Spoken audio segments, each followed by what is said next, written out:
Selamat malam Bapak, Ibu, Saudara-saudari yang dikasihi Tuhan.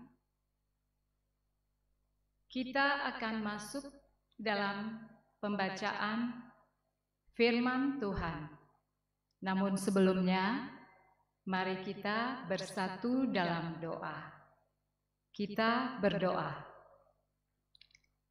Bapa kami yang ada di surga, sebentar kami akan membaca Alkitab, mendengarkan sabda-Mu diberitakan pada malam hari ini dalam ibadah keluarga, yang mana seluruh jemaat masih berada dan beribadah di rumah masing-masing.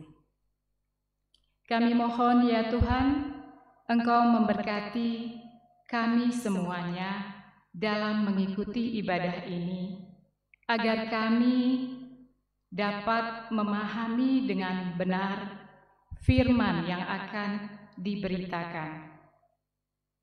Inilah kami ya Tuhan, di dalam nama anak-Mu Yesus kami berdoa. Amin.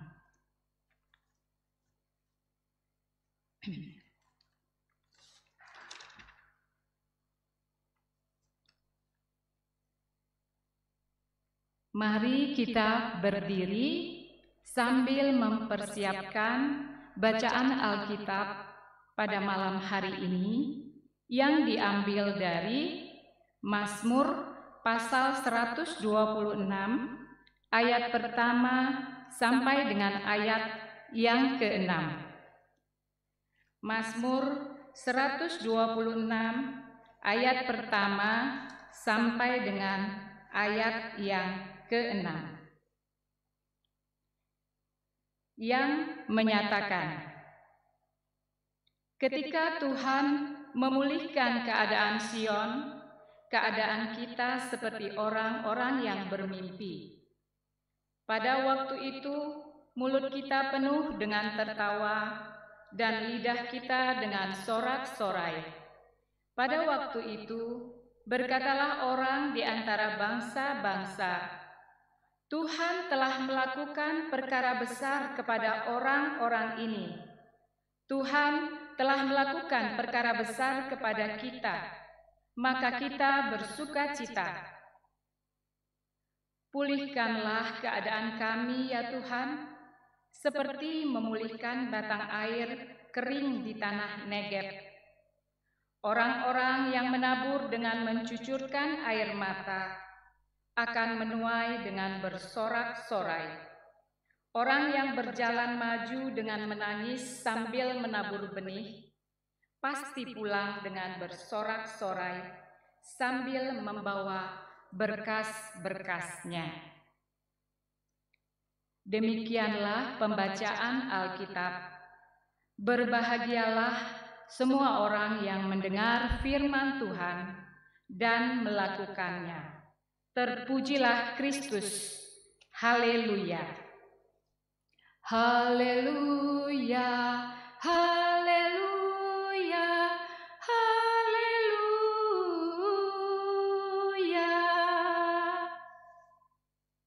Shalom. Selamat malam Bapak, Ibu, Saudara-saudari yang dikasihi Tuhan.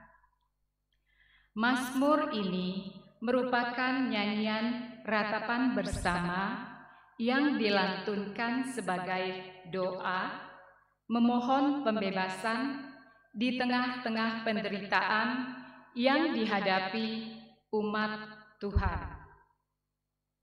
Mazmur ini merupakan bagian dari Mazmur 120 sampai dengan Mazmur 134 dan disebut sebagai nyanyian ziarah atau nyanyian pendakian. Ini menunjukkan bahwa mazmur-mazmur tersebut dinyanyikan oleh bangsa Israel ketika mereka berjalan secara beriringan menuju ke Yerusalem pada hari-hari besar keagamaan, yaitu 3 kali dalam 1 tahun, yaitu pada hari raya Paskah, Pentakosta, dan Pondok Daun. Bagi orang Yahudi pada masa lampau, mereka beranggapan bahwa Yerusalem adalah tempat Allah berdiam. Nah, oleh karena itu, perjalanan yang jauh yang mereka tempuh merupakan kesempatan bagi mereka untuk mengingat pertolongan Allah pada masa lampau. Bapak, Ibu, saudara-saudari, mengingat pertolongan Allah pada masa lampau itu penting untuk terus mempertahankan pengharapan kepada pertolongan Allah pada masa kini. Pengharapan kita terhadap pertolongan Allah pada masa kini juga dikuatkan melalui kebersamaan umat Tuhan dalam ibadah. Salah satunya dalam ibadah keluarga pada malam hari ini. Mazmur 126 berlatar belakang pada kembalinya umat Israel dari pembuangan selama 50 tahun di Babilonia Baru. Dan seperti orang-orang Israel dalam pembuangan, banyak orang Kristen masa kini, mungkin juga kita, bertanya, mengapa saya harus mengalami hal seperti ini? Mengapa saya harus mengalami kesulitan seperti ini, pergumulan seperti itu? Bapak, Ibu, saudara-saudara, Mazmur ini hendak mengajarkan kepada kita bahwa Tuhan bisa menggunakan masa lampau yang tidak baik untuk menghadapi krisis masa kini dan masa mendatang. Pada bagian pertama bacaan kita, yaitu ayat 1 sampai dengan ayat 3, digambarkan betapa umat Israel bersukacita atas pemulihan Tuhan. Pemulihan itu benar-benar dialami dan nyata. Orang-orang Yahudi kembali ke Yerusalem dari pembuangan di Babel. Pemulihan yang dialami itu adalah kejutan sukacita bagaikan mimpi yang menjadi kenyataan, sebagaimana digambarkan pada bacaan kita ayat yang pertama. Bangsa-bangsa lain juga terkesan dan mengatakan bahwa perkara besar yang dialami Israel bersumber dari Allah Israel. Akan tetapi, pada ayat 4 dijelaskan bahwa ketika mereka berjalan pulang hingga sampai tiba di tanah perjanjian, ternyata tidak sesuai dengan harapan dan impian mereka. Ketika tiba di tanah perjanjian, mereka bertemu atau berjumpa kembali dengan kesengsaraan dalam bentuk lain lagi,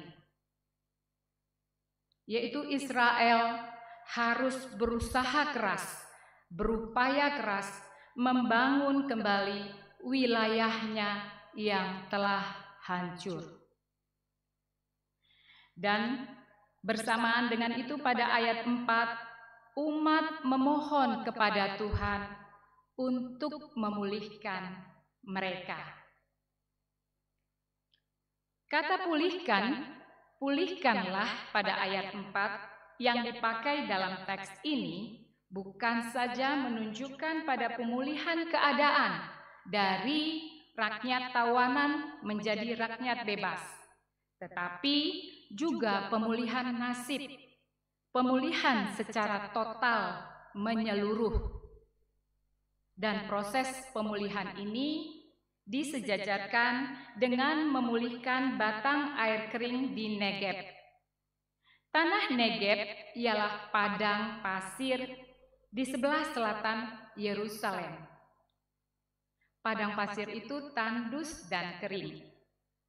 Namun, pada musim-musim tertentu setelah hujan turun, keadaannya akan berubah drastis 180 derajat. Dari padang pasir yang tandus dan kering bisa berubah menjadi padang hijau penuh dengan bunga. Dari batang air yang biasanya kering berubah penuh dengan air yang mengalir.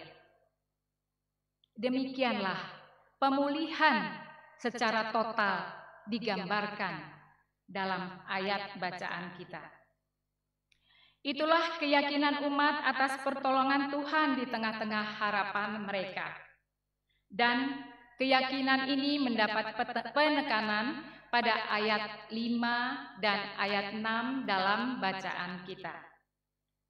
Seperti para petani yang menabur dengan air mata dan tangisan, kemudian menuai sambil menyanyi penuh sukacita, demikianlah Israel akan mengalami pemulihan dari Tuhan.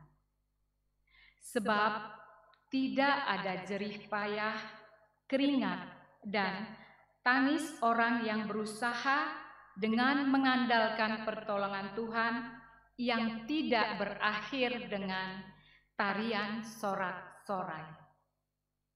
Pemulihan ini membuat Israel mampu melangkah dengan keyakinan menyongsong harapan masa depan. Sekalipun sebelumnya mereka ada dalam titik terlemah, tidak punya harapan, berada dalam tawanan selama 50 tahun, berbaur dengan masyarakat Babilonia, bahkan seperti kehilangan jati diri. Masalah yang mereka hadapi itu nyata, namun penyertaan Tuhan jauh lebih nyata. Mazmur ini mengingatkan kita untuk selalu berharap pada Tuhan. Walaupun belum tampak, walaupun seolah-olah tidak ada harapan, tetapi kita mengingat kabar baik bahwa Tuhan akan mengulurkan tangannya pada waktunya, bukan waktunya kita. Jadi kita harus hidup dalam memori atau ingatan atas karya Tuhan di masa lampau yang bisa dan mampu membawa kita ke masa kini. Selain itu, Bapak Ibu, kita juga harus memiliki visi yang dimiliki oleh Tuhan, yaitu pengharapan bahwa Tuhan akan memulihkan keadaan kita. Mari kita berefleksi diri.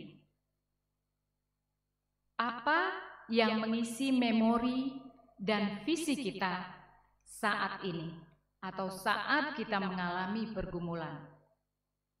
Ubahlah menjadi memori dan visi dari Tuhan, sehingga hidup kita akan tetap kokoh di tengah badai. Dengan cara kembali mengingat pemulihan Tuhan yang pernah kita alami, belajar dari hal tersebut sehingga memampukan kita untuk menghadapi masa-masa sulit saat ini maupun saat yang akan datang. Bapak, Ibu, saudara-saudari, memang kita tidak selalu bisa memahami mengapa Tuhan mengizinkan kita mengalami masa-masa sulit.